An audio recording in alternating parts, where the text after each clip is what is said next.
έχετε δίκιο. Είναι εξαιρετικό. Παίρνει θάρρος, θα μου το βάλει στο παστίτσιο. Να τον βάλει. Ξέρεις τι κάνει όμως ο λιναρόσπορος? Ο λιναρόσπορος έχει την ιδιότητα να απορροφά νερό, να φουσκώνει στην κοιλιά και να μας κρατάει για πολλές ώρες.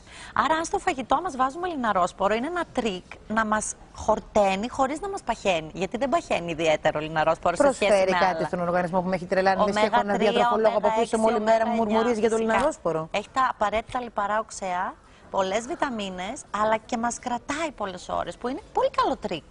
Π.χ. ένα γιαούρτι με μια κουταλιά λιναρόσπορο μπορεί να νιώσει μετά ότι έχεις φάει ολόκληρο γεύμα. Μια κουταλιά μεγάλη μέλι με λιναρόσπορο, άλλη μια κουταλιά.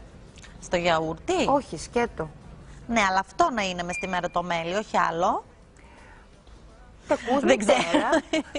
Για πες μας, Να είναι αυτό το μέλι, προσοχή. Ο λιναρόσπορος όμως μπορεί να μπει σε πολλά. Στο γιαούρτι, στη σαλάτα, στο φαγητό. Πόσες κουταλιές λιναρόσπορο? Μία την ημέρα.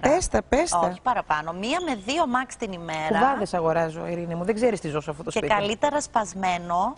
Για να απορροφάτε. Υπάρχει συσκευασία και σπασμένο. Σπασμένο, το διατηρούμε. Όλα τα ξέρει, μια χαρά. Το διατηρούμε στο ψυγείο. Θέλει ψυγείο, ακούς μητέρα. Ναι. Για να έχει τα θρεπτικά του. Τον σπασμένο στο ψυγείο. Ο σπασμένος απορροφούνται πολύ καλύτερα τα θρεπτικά του. Είναι πράγματι καλό 1 με 2 κουταλιές τη μέρα, αλλά μετά πολύ νερό.